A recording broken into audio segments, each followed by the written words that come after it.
Donc, comme ça a été dit, je m'appelle donc Pauline Gibard. Je suis docteur en sciences de gestion et maîtresse de conférences à l'IAE Lyon School of Management. Et nous avons un stand de l'autre côté. Donc, l'IAE Lyon est une école de management publique.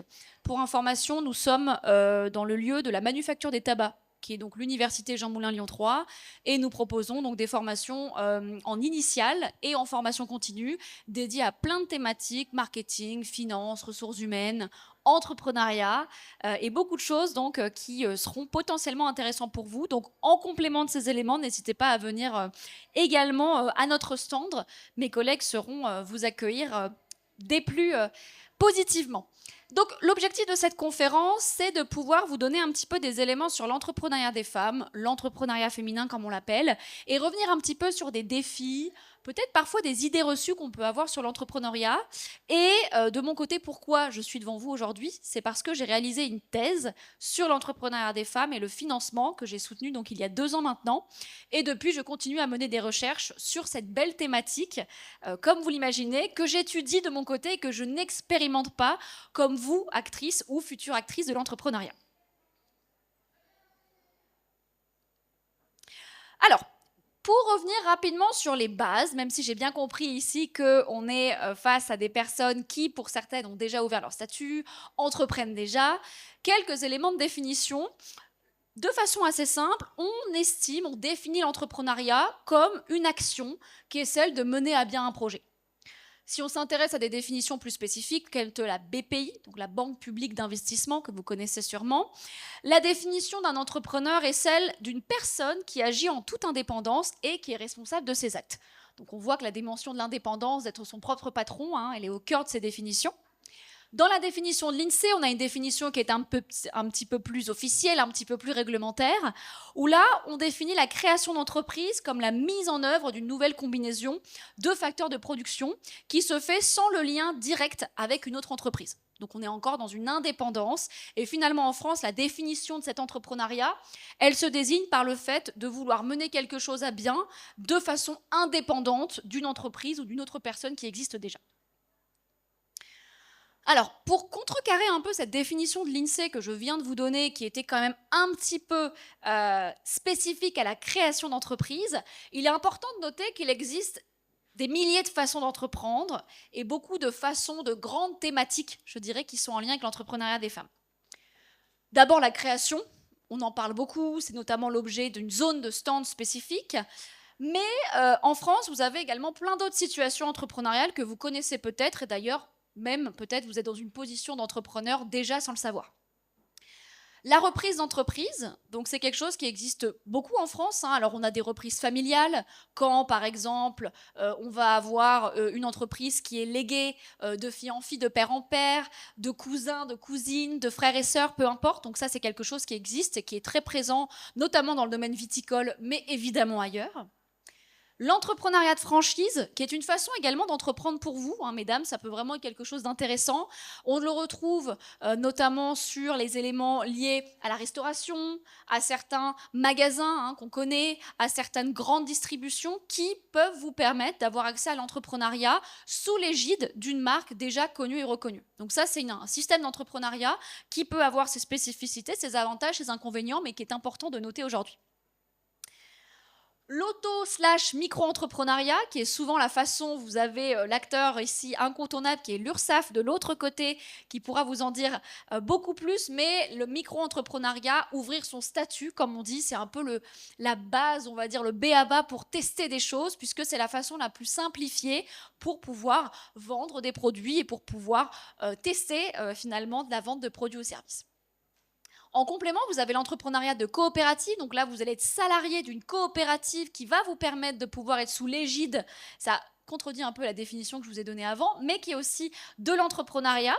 Et également l'intrapreneuriat qui est plutôt une position ou alors un mindset qu'on va avoir dans une entreprise classique. On va vous demander de mener à bien un projet tellement novateur, tellement spécifique, tellement créatif qu'on va vous mettre dans la peau d'un entrepreneur, mais en entreprise. Par exemple, pour ne citer qu'un nom, vous avez des jobs spécifiques d'intrapreneurs qui existent dans le groupe de la SNCF qui vont valoriser des nouveaux projets qui sont créés chaque année et dans lesquels on va vous développer ce statut d'intrapreneur. Également, alors je ne l'ai pas mis dans ce slide, mais tout le système associatif peut aussi être valorisé comme une posture entrepreneuriale dans laquelle vous allez essayer de mener à bien une action, un projet, comme j'ai pu vous le dire juste avant dans ma précédente définition. Alors rapidement, avant de revenir spécifiquement sur l'entrepreneuriat des femmes, puisqu'on est évidemment là aujourd'hui pour ça, dans le monde, l'entrepreneuriat est évidemment extrêmement populaire. On a quasiment maintenant 600 millions d'entrepreneurs dans le monde. Ce chiffre cache des réalités extrêmement différentes, comme vous pouvez l'imaginer, de l'entrepreneuriat d'opportunité, mais aussi beaucoup d'entrepreneuriat de nécessité, des hommes et des femmes qui n'ont pas toujours accès au marché du travail dit classique et qui donc de fait entreprennent ici plutôt par contrainte. En France, nous avons à l'heure actuelle, en 2025, nous avons eu plus d'1 million de nouvelles créations d'entreprises, ce qui est un record, et un record qui vient battre un précédent record qui était celui de 2024 et qui s'explique par un engouement très présent pour l'entrepreneuriat en France, notamment chez les jeunes, et aussi, je l'ai dit, sur la création de ces nouveaux statuts dits de micro-entreprises qui permettent quand même de faciliter les éléments. Alors évidemment, ça ne veut pas dire que toutes ces entreprises sont en marche, font du chiffre d'affaires, mais on a quand même des éléments qui valorisent le fait que l'entrepreneuriat est très présent et de plus en plus présent en France. Au-delà de ces chiffres qu'on a donc par le biais d'acteurs tels que l'INSEE ou encore Infogreffe, si on s'intéresse à un indice que j'affectionne tout particulièrement qui est l'IEF, l'indice entrepreneurial français, qui est publié chaque année par la BPI, on va se rendre compte que plus largement, un Français sur 3 est aujourd'hui dans une dynamique entrepreneuriale en France.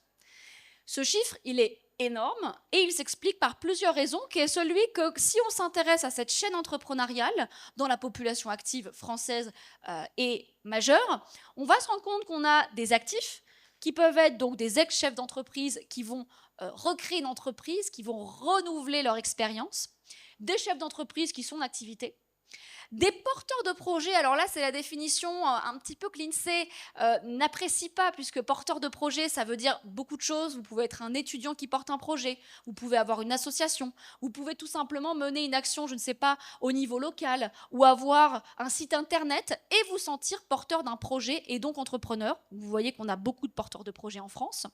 Et également ces intentionnistes qui sont des gens, comme vous et moi peut-être, qui se disent peut-être un jour je me mettrai à faire de l'entrepreneuriat, j'ai envie, mais pour le moment, je n'ai pas encore sauté le pas. Donc, ça explique à l'heure actuelle pourquoi aujourd'hui on considère que l'entrepreneuriat est très présent et qu'un Français sur 3, hommes et femmes confondus ici, je reviendrai dans le détail juste après des chiffres, est dans une dynamique entrepreneuriale, ce qui est plutôt positif et on peut évidemment s'en féliciter aujourd'hui. Alors, si on s'intéresse maintenant à l'entrepreneuriat des femmes, l'entrepreneuriat féminin, vous pouvez l'appeler comme vous le souhaitez, dans la recherche scientifique, on a essayé de commencer d'abord à poser une définition de qu'est-ce que c'est qu'une femme entrepreneur. Et cette définition, elle a été posée dans les années 80-85 ici par Dina Lavoie, qui nous vient du Québec, donc au Canada. Vous avez beaucoup de recherches qui ont été menées prioritairement d'abord au Québec et après ensuite. Et cette définition, elle est intéressante puisqu'elle définit une entrepreneur comme une femme ayant pris l'initiative de créer une entreprise et qui en accepte les risques et en assume les responsabilités financières, administratives, sociales qui y sont associées et la charge de son management au quotidien. Alors c'est intéressant parce qu'on retrouve des enjeux de responsabilité, on retrouve des enjeux d'initiative, de créer une entreprise. Et finalement, alors ça va peut-être vous décevoir, mais cette définition, elle n'a pas nécessairement été mise à jour depuis. Pourquoi ? Puisqu'on s'est dit, en fait, nous, en tant que chercheurs, qu'il y avait beaucoup plus d'intérêt de comprendre qui sont ces femmes, comment elles entreprennent au quotidien, que poser une définition un petit peu froide, entre guillemets, sur un phénomène, à savoir une femme entrepreneur. Est-ce qu'on a besoin d'une définition d'elle en tant que personne ou de comprendre ce qu'elle fait au quotidien ? Pour moi, en tout cas, la deuxième thématique est plus intéressante et c'est le cas, en tout cas, de la façon dont l'académie, en tout cas, le monde universitaire a travaillé jusqu'à maintenant. En termes de chiffres, donc sur l'entrepreneuriat des femmes, je reviens ici sur mon fameux indice de l'entrepreneuriat en France proposé par la BPI. On considère que 29% des femmes en France sont engagées dans une dynamique entrepreneuriale et VS 39% des hommes. Alors, on est sur un écart de 10%. Mais cet écart, pour information, il n'a jamais été aussi limité. Donc, il se réduit, l'entrepreneuriat et l'engagement des hommes stagnent, et celui des femmes ne fait qu'augmenter au cours des années. Donc, on est sur un écart qui, on l'espère, va encore se réduire et n'a jamais été aussi petit, et c'est une belle victoire. Concernant le chiffre des entrepreneurs au sens plus classique de l'INSEE aujourd'hui, vous allez trouver des chiffres qui oscillent entre 30% et 35% de femmes entrepreneurs en France aujourd'hui. Pourquoi on n'a pas de chiffre, je dirais, spécifique, puisqu'encore une fois, vous l'avez compris, ça dépend de la définition qu'on prend. Si on parle des intentionnistes, si on parle des porteurs de projets, on va gonfler un peu les chiffres. Et si on parle tout simplement des chiffres plutôt liés à Infogreffe ou INSEE, on va avoir des choses plutôt spécifiques liées à la création d'entreprises. Et là, c'est un chiffre qui nous vient donc d'Infogreffe que je vous ai partagé. Donc, 33,1% de création d'entreprises sont portées par les femmes en France en 2025, et c'est un chiffre à peu près stable depuis 2023.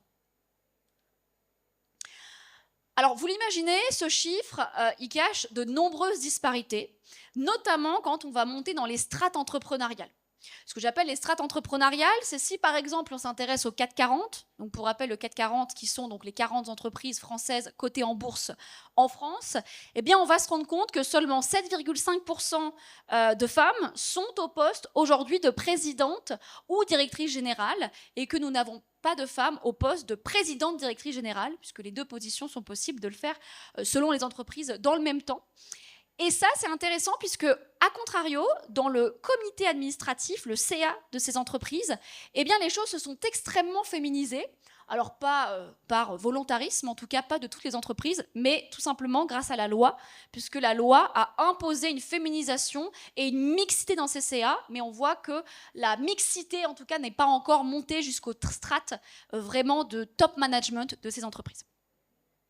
Deuxièmement, si on s'intéresse aux licornes, alors les licornes, pour info, qui est un terme qui permet de définir des entreprises qui sont valorisées à plus d'1 milliard d'euros aujourd'hui en France, eh bien nous en avons qu'une seule qui a été fondée par une équipe mixte qui est Vestiaire Collective, que vous connaissez sûrement, qui est toujours active à l'heure actuelle. Et ce chiffre a tendance à évoluer dans le bon sens. Il est fort possible que sur les prochains mois, on ait des licornes qui oscillent entre celles qui sortent et qui avancent, qui sont plus féminisées, mais les résultats sont quand même assez éloquents, malheureusement, sur ces éléments de licorne. Pour finir là-dessus, sur la start-up, qui est plutôt, donc pour rappel, des entreprises à dimension technologique, qui vont avoir beaucoup besoin de capital pour avancer, qui vont être dans un système de start-up, de cash burn, eh bien on se rend compte que seulement 10% de ces start-up sont créées par des femmes, donc des équipes uniquement féminines.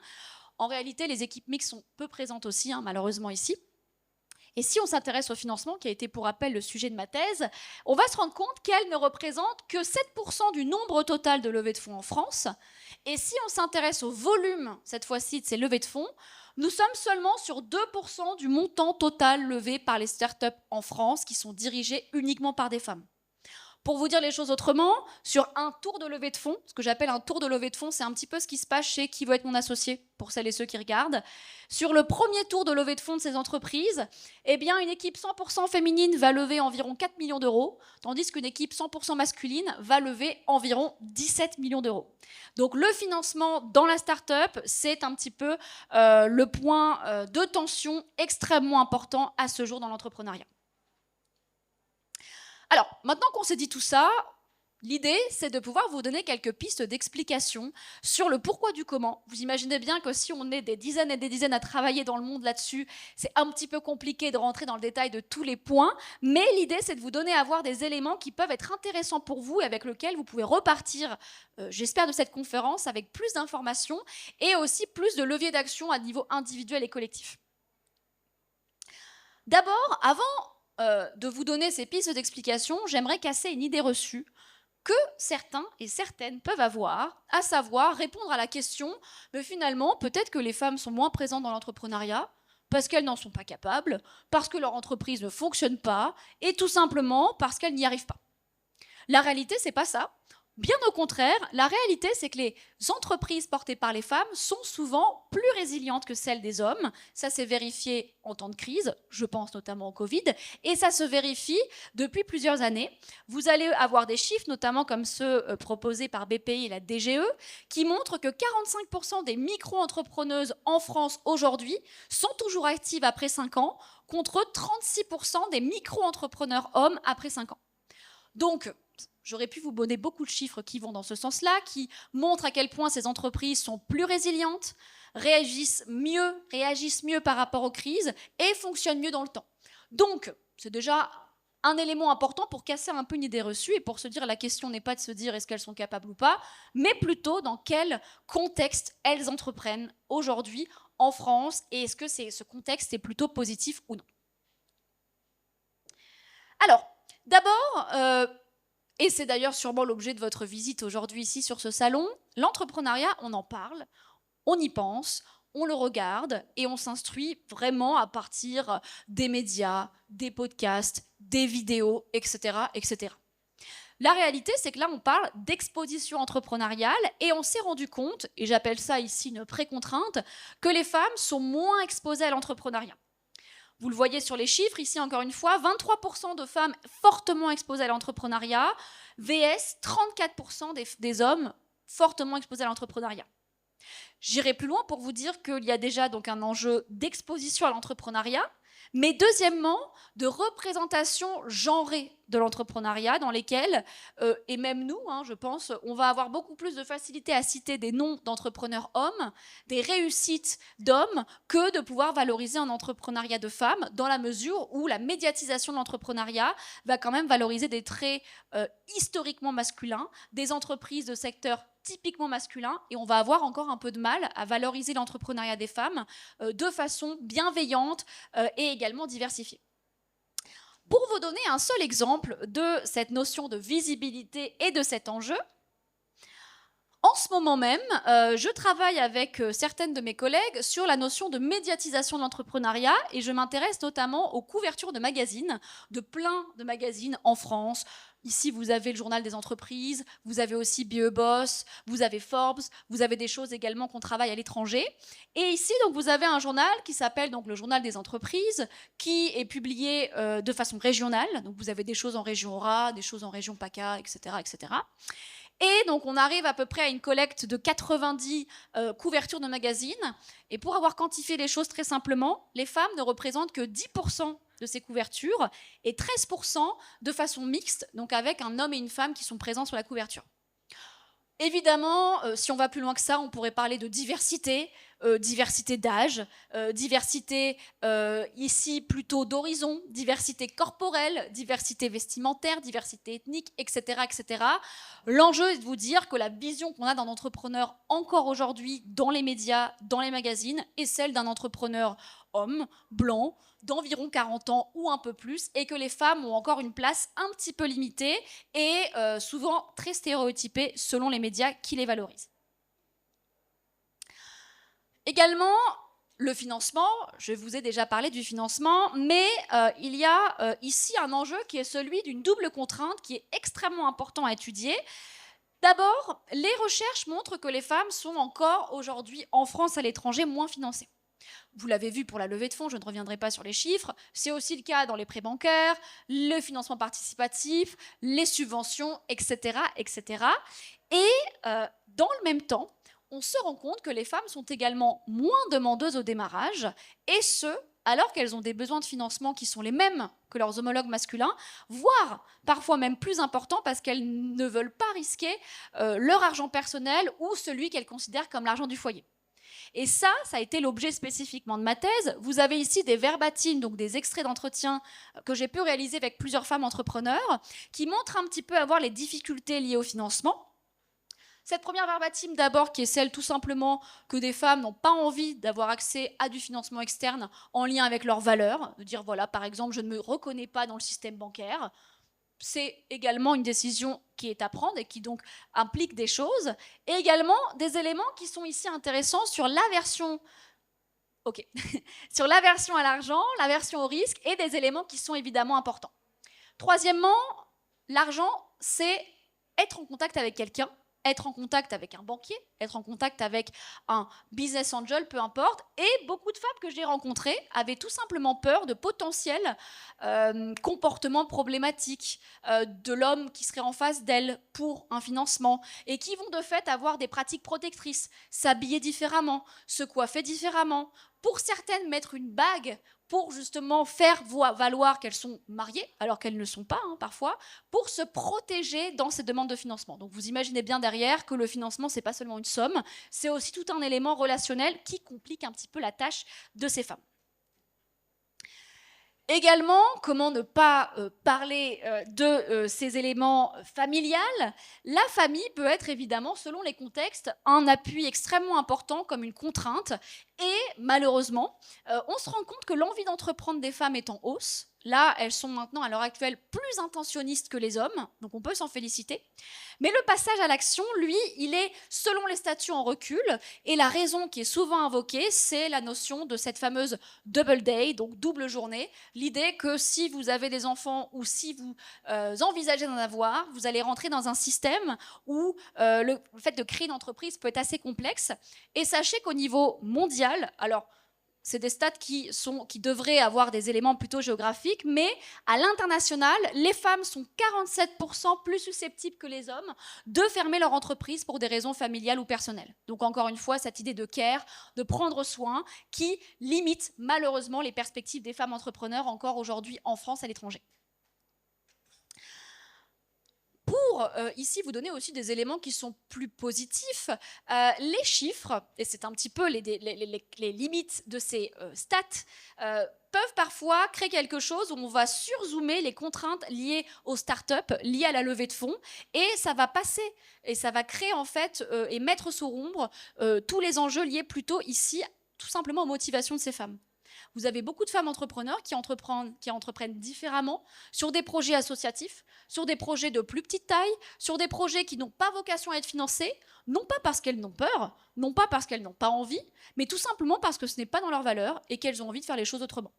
Donc, j'aimerais aussi ici vous dire que, tout simplement, la façon dont les statistiques sont fournies, la façon dont cette comparaison binaire hommes et femmes est créée, crée de fait une différenciation et une comparaison qui est en défaveur finalement de l'entrepreneuriat des femmes et qui ne prend pas en compte cette diversité de l'entrepreneuriat des femmes et justement la façon dont elles se reconnaissent dans leur propre réussite personnelle. Alors, maintenant qu'on s'est dit tout ça, qu'est-ce qu'on peut retenir finalement de ces enjeux? D'abord, des chiffres encourageants, vous l'avez vu, et je pense que c'est quelque chose qu'on peut valoriser aujourd'hui. On n'a jamais autant entrepris en France. Les femmes n'ont jamais autant entrepris. Elles n'ont jamais voulu autant entreprendre. Et on le voit, leurs entreprises tiennent, leurs motivations sont fortes. Et on a beaucoup d'exemples de réussite entrepreneuriale. Vous en avez vu, vous avez beaucoup de livres d'ailleurs que vous retrouverez du côté ici librairie, des tables rondes qui ont été faites, je le sais, aujourd'hui et demain. Donc les choses sont vraiment encourageantes. Toutefois, des contraintes, l'exposition en tant que précontrainte, le financement des réseaux, charges familiales, stéréotypes. Et tous ces éléments, moi, en tant que chercheuse, ce que j'aimerais qu'on puisse retenir ici, c'est finalement que l'enjeu, c'est pas seulement de dire à des femmes de façon un peu individuelle, il faut que vous ayez confiance en vous, allez-y, entreprenez. Donc, l'enjeu, c'est que collectivement, on puisse comprendre les contextes et les contraintes dans lesquelles l'entrepreneuriat se fait pour qu'on puisse toutes et toutes, ici, se sentir autorisées à entreprendre et qu'on puisse avoir accès aux conditions les plus favorables pour l'entrepreneuriat en France, mais aussi plus largement. Alors maintenant, qu'est-ce qu'on peut faire de tout ça ?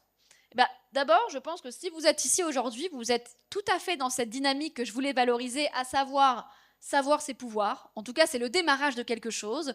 Plus vous allez en apprendre, plus vous allez rencontrer des gens, plus vous allez vous mettre en réseau. Vous avez beaucoup de réseaux féminins d'accompagnement à l'entrepreneuriat, notamment l'acteur Les Premières, que vous avez sûrement vu et que je vous invite à aller voir, qui vont pouvoir vous donner ce savoir pour que vous soyez dans une autonomie, une indépendance et vous sentir en confiance, puisque la confiance ne va pas arriver, je pense, comme ça, de façon assez simple, et donc se fait en apprenant.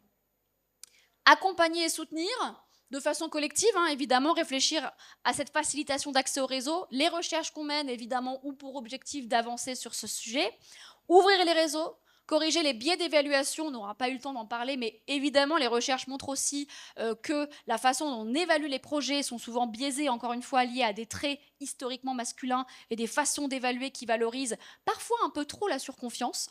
On parle beaucoup de sous-confiance des femmes, mais moi je pense qu'on peut parler de surconfiance des hommes de temps en temps, pour essayer de réargumenter un petit peu les choses. Et évidemment, encourager la diversité sectorielle, qu'elle soit sur des secteurs typiquement féminisés, mais aussi sur des secteurs masculinisés. Tout est bon à prendre par rapport à ça. Et petit point ici, plus en lien avec les défis, notamment de la recherche scientifique, ne pas enfermer. On a tendance parfois à essentialiser nos discours sur les femmes entrepreneurs et à les réduire à des caractéristiques spécifiquement masculines et finalement mettre en lumière des choses qui sont profondément stéréotypées, ce qui, évidemment, vous les imaginez, est vraiment assez contre-productif. Également, ne pas surresponsabiliser les femmes. Encore une fois, souvent, on a envie d'avoir un vocabulaire dans l'impératif, osez, mettez-vous en action, ayez confiance, ce qui est évidemment important, mais en réalité, en complément, il faut penser à la façon dont l'écosystème soutient les femmes, l'écosystème accueille les femmes, et à quel point on doit aussi repenser tout simplement la façon dont on positionne l'entrepreneuriat, tous et toutes dans nos esprits et plus collectivement. Et enfin, valoriser la pluralité des modèles, et c'est ce qui est en train de se faire, je pense, par ce type d'événement. Qu'est-ce que c'est réussir? Qu'est-ce que c'est votre propre réussite? Qu'est-ce que c'est être entrepreneur pour vous? Est-ce que c'est créer une entreprise? Est-ce que c'est avoir une association? Est-ce que c'est vous sentir entreprenante dans votre vie quotidienne en ayant plein d'idées? Et finalement, valoriser le fait que chacun et chacune peut se reconnaître dans une valorisation qui n'est pas seulement économique et qui n'est pas seulement dans un système dit plus communément Startup Nation et valorisé par des licornes. Merci à toutes pour votre attention et à tous. Vous pouvez nous retrouver sur notre stand qui est juste là-bas du côté de l'IAE et qui pourra aussi vous donner beaucoup d'éléments sur donc l'entrepreneuriat. Et je ne sais pas s'il nous reste quelques minutes, mais en fonction, 3 minutes. D'accord. Donc pour potentiellement répondre à une ou deux questions. Et si nécessaire, on peut se retrouver évidemment à la fin de cette conférence.